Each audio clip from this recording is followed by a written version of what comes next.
branding and marketing. Hello, thank you for taking the time to learn about branding. It is my passion.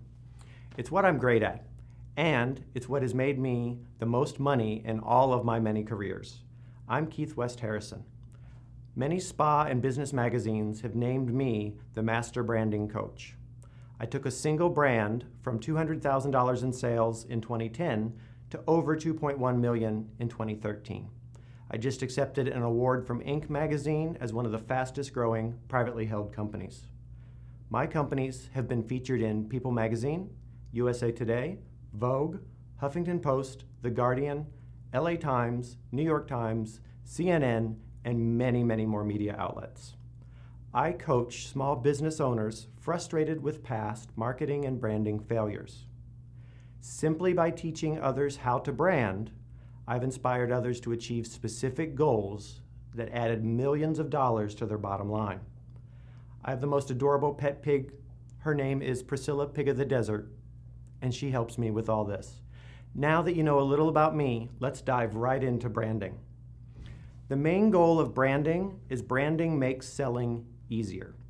With a well-managed brand, your company hardly needs to introduce itself.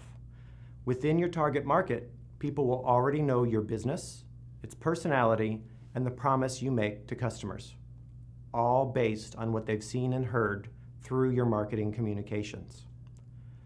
With a well-managed brand, you'll spend up to half of every consumer contact trying to introduce your business and make your case, while some well-known brand X down the street can spend that time making the sale. In one sense, perhaps the most important sense, a brand is a promise. Think of some top brands that you immediately know and what they promise. McDonald's, Coca-Cola, Budweiser, Ford, my favorite Apple, MetLife. You know what you're going to get with a well-branded product or service. In another sense, a brand is a specific combination of logo, words, type font, design, colors, personality, price, service, etc. It's also a bundle of attributes. Think of Volvo, for instance. Your first thoughts are probably going to be something like well-built, comfortable, Swedish, and most of all, safety.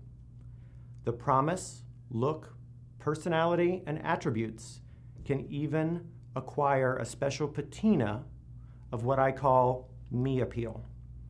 Buying a certain brand says something about the person who buys it. Apple has that patina, so does Prius, or in my mind, Range Rover has that certain panache.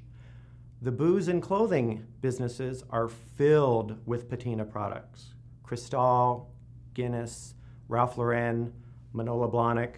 Branding is more than a buzzword.